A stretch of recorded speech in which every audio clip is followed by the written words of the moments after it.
Salom a'lo obunachilari. Albatta, shu kungacha asosan flagman darajadagi narxi biroz qimmatroq, lekin premium darajadagi smartfonlarni sizlarga obzor qildim va ularni test qilib ko'rdik. Endi esa hamyonbop, xalqbop, sizning o'rtacha qilib aytganda bir kunlik daromadingizga ham sotib olsa bo'ladigan smartfon bilan tanishtirmoqchiman. Uni obzorini sizlarga qilib ko'rsatmoqchiman. Va o'sha bugun bizda ham hamyonbop, ham sifatli bo'lgan smartfon o'sha yangi chiqqan Redmi 15C seriyasi va modeli. Bugun biz ana shu smartfonni ochamiz, ko'ramiz, korobka komplektida nimalar bor tanishamiz. Kamera tizimi, operativkasi, sistemasi, protsessori va boshqa bir jihatlarni sizlar bilan ko'ramiz, maslahat gaplashamiz, ma'lumotlarga ega bo'lamiz va bir qancha testlardan o'tkazib ko'ramiz. Agar tayyor bo'lsanglar, biz smartfonni unboxing qilishdan boshlaymiz. Unda Redmi 15C smartfonimizni unboxing qilishdan boshlaymiz. Xo'p.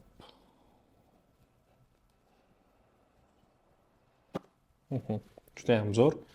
Redmi aynan 15C seriyasi modelini korobka komplekti ham albatta mana shunaqa qalinroq, ya'ni chuqurroq, kattaroq qilib ishlangan. Ichida nima yangiliklar bo'lgan, nima o'zgarishlar bo'lgan, o'zi korobka komplektida nimalar bor, biz ko'rib chiqamiz. Xo'p. Korobkasini ochganimizda birinchi o'rinda bizni smartfonimizni o'zi kutib oladi. Ajoyib, mana shunaqa ko'k moviy rangdagisi, ya'ni blue. Undan keyin esa bizda ko'rishimiz mumkin bu yoqda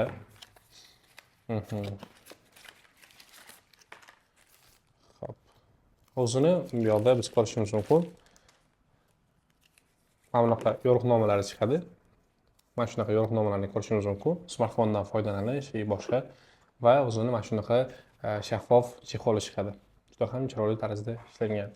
Undan keyin esa biz ko'zimiz aynan 33 voltlik mana shunaqa o'zini original adapteriga tushadi. Undan keyin esa bizda ko'rishimiz mumkin o'zini ana shu original adapterga tushadigan mo'ljallangan smartfon uchun mo'ljallangan USB Type-C zaryadnik kabelini biz ko'rishimiz mumkin. Va bu yoqda o'sha sim kartani ochish uchun maxsus slotini ochish uchun maxsus igna va hozircha boshqa hech narsa yo'q. Lekin o'sha asosiy doimgidek Redmi'da o'zi doim adapter, USB Type-C kabel, yo'riqnomalar va mana bunaqa chexol chiqadi. Smartfonni o'zi asosan hamma kerakli va yetarli bo'lgan narsalar. Biz endi smartfonni dizaynlarini ko'rib chiqishdan boshlaymiz. Do'stlar, endi smartfonimizni o'sha korobka komplektini ochganimizdan keyingi holatini sizlarga ko'rsataman. Ya'ni o'zini selofonni ochamiz va smartfonimizni ko'rishimiz mumkin. Smartfonning dizayni juda ham chiroyli tarzda ishlangan. Kameraga yaqinroq qilib ko'rsataman. Va asosiy ekranni ham ko'rsatib o'tamiz smartfonning dizaynini. Xo'p. Redmi 15C modelimiz orqa korpusi Kores korpus usulida dizaynda qilingan. Juda ham yumshoq, silliq tarzda ishlangan. Kamera atroflari esa avvalniylashtirilgan va plastmassaga o'xshagan narsadan tayyorlangan. Juda ham ajoyib tarzda ishlangan smartfon dizayni. Korpusni ichki qismida ko'rishingiz mumkin. Rangdan tashqari qanaqadir o'sha yaltiroq dizayniga chiroy beradigan, urg'u beradigan qo'shimchalarni albatta qo'shgan. Bundan tashqari smartfonimiz ingichka, o'rtacha qilib ishlangan, juda qalin ham emas, ingichka ham emas, o'rtacha me'yorda chiroyli qilib ishlangan. Bizda pastki qismda ko'rishimiz mumkin ovoz chiqaruvchi karnagini, zaryadnik USB Type-C zaryadnik suqadigan zaryadnik joyi. Bu yoqda meni nazarimda AUX bo'lishi kerak. Bu AUX ovoz uzatib beradigan sim uchun maxsus joy. Yuqori qismida hech narsa yo'q. Chap qismida sim karta uchun slot ko'rishimiz mumkin. O'ng qismida esa albatta power off and power on tugmasi, ya'ni smartfonni o'chirib yoqish tugmasi va volume up, ya'ni ovozni ko'tarish va o'chirish tugmalari joylashgan. Yana bir narsani aytib o'tdik shu joyda. Aynan bu smartfonimiz finger lock texnologiyasini qo'llab-quvvatlaydi. Ya'ni bu barmoq izi orqali, barmoq izi skaneri orqali smartfonni blokirovkadan ochish. Ya'ni smartfonning отпечаткасы, xalq tilida aytganda, отпечаткасы orqasida yoki ekranda emas, aynan mana shu yoqish tugmasida shunday bosganda ochiladi. Uni ham albatta smartfonni yoqqanimizdan keyin ko'rib chiqamiz. Hozir esa smartfonni mana bu ekranda ko'rishingiz mumkin, bir qancha ma'lumotlarni yozib qo'ygan. Smartfonni xaritlaganingizda o'zingiz tanib chiqishingiz mumkin. Mana shu ma'lumotlarni hozir sizlarga batafsil qilib o'zbekchasiga tushuntirib beraman.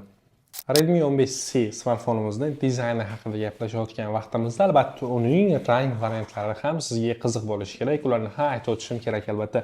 Redmi 15C smartfonimizning aynan qo'limda hozir blue rangi turibdi. Juda ham ajoyib, chiroyli tarzda ishlangan blue rangi turibdi. Bundan tashqari smartfonning siz black, orange, blue qo'lida turgani, undan tashqari yana green, ya'ni yashil, qora, orange, o'zbekchasiga nima bo'ladi orange? Tak sabzoriymi? Berilgan ma'lumot asosida gapirib ketaveray. Orange deb Google ga kirib poyishga bersalar, albatta uning rangi kelib chiqadi. Bizda demak smartfonimizning rang variantlari black, blue, green hamda orange ranglari mavjud va ular sotuvda bor. Bundan tashqari smartfonimiz orqa paneli, umuman smartfonimizning o'zi dizayni haqida gapirganda albatta uning himoya ko'rsatkichlari ham aytib o'tiladi. Har bitta smartfonda Redmi 15C smartfonimizda IP64 himoya sertifikati bor. Ya'ni bu nima degani? Smartfonni suv sepuvchanlik, ya'ni ozgina miqdordagi suv tegsa himoya beradigan va bundan tashqari chang kirishidan saqlaydigan himoya tizimi bilan himoyalangan. Bundan tashqari smartfonimiz og'irligi 205 gram, lekin nega og'ir degan savol tug'ilishi mumkin.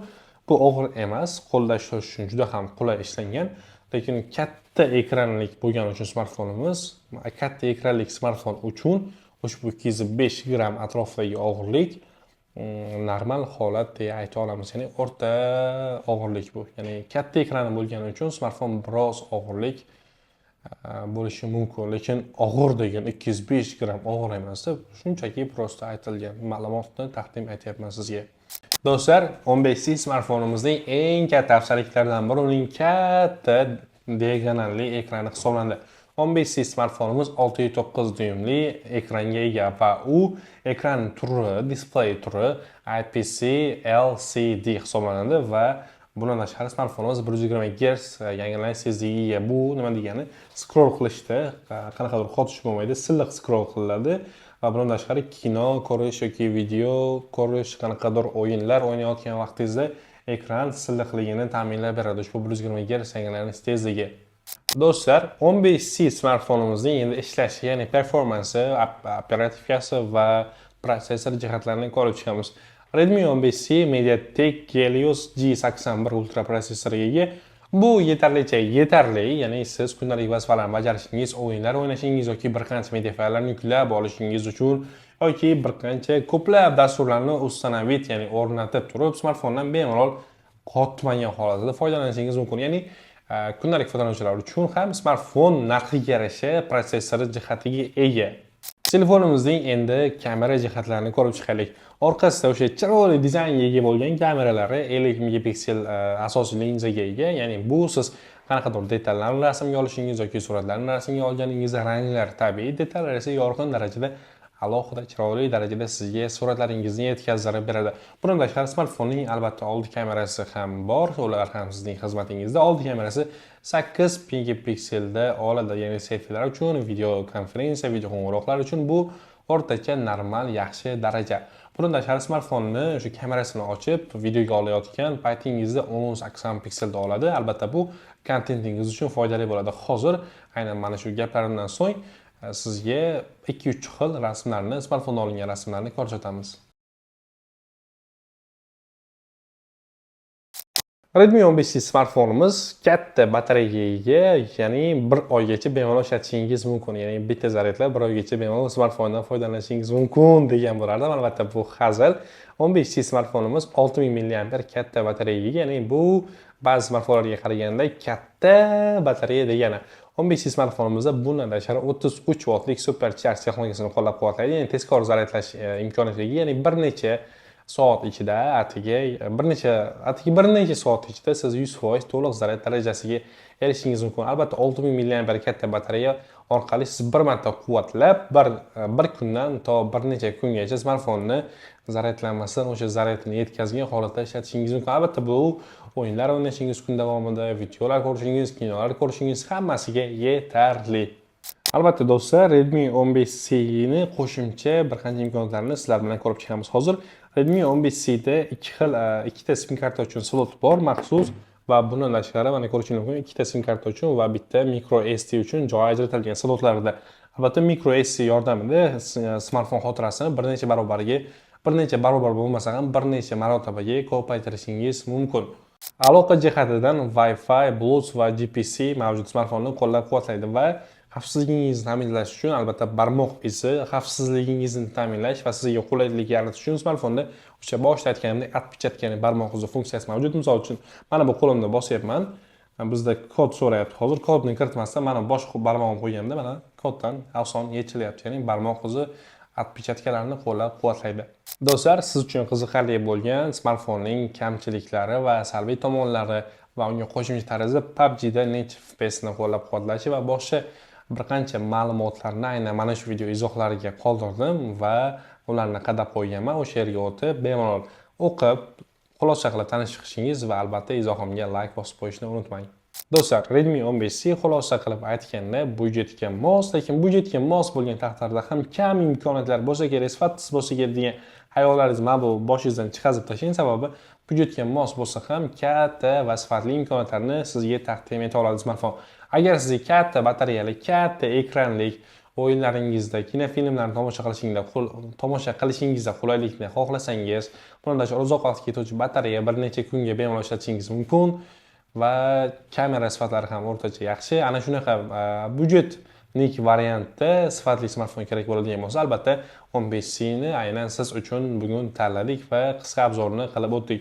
Agar sizga smartfon qiziq bo'ladigan bo'lsa, narxlari bilan tanishishingiz uchun albatta bizni alo.uz onlayn do'konimiz bor. Albatta u yerga o'tib, smartfon narxlari bilan tanishib, boshqa xarakteristikalarni o'rganib, smartfonga onlayn buyurtma berishingiz mumkin. Smartfonni hozirda mega chegirma narxlarda xarid qilishingiz mumkin yokida 3 oydan 24 oygacha bo'lgan muddatda siz muddatli to'lovga smartfonni xarid qilishingiz mumkin. Faqatgina pasport va plastik karta kifoya qiladi.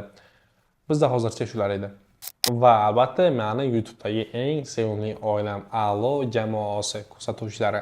Bu o'zlari bilan albatta Redmi 15C ni to'liq ko'rib chiqdik. Ba'zi bir joylarda xato kamchiliklar bo'lgan bo'lsa uzr. 15C haqida qo'shimcha ma'lumotlarni bilsangiz albatta izohlarda yozib qoldiring. Bizda hozircha shular edi. Ko'proq ko'ring, ko'proq like bosing. Albatta bugungi obzorimiz yoqqan bo'lsa, yaqinlarga ulashib qo'ying yoki videoga like bosib, izohlarda o'z fikrlaringizni, taklif, shikoyat, qanaqadir tavsiyalaringizni yozib qoldirishingizni so'raymiz. Sizning har bir kommentariyangiz, hattoki nuqtangiz ham biz uchun katta ahamiyatga ega. Do'stlar, bizda hozircha shular edi. Kelgusi kontentlarimizda, kelgusi obzorlarimizda ko'rishguncha xayr, salomat bo'ling.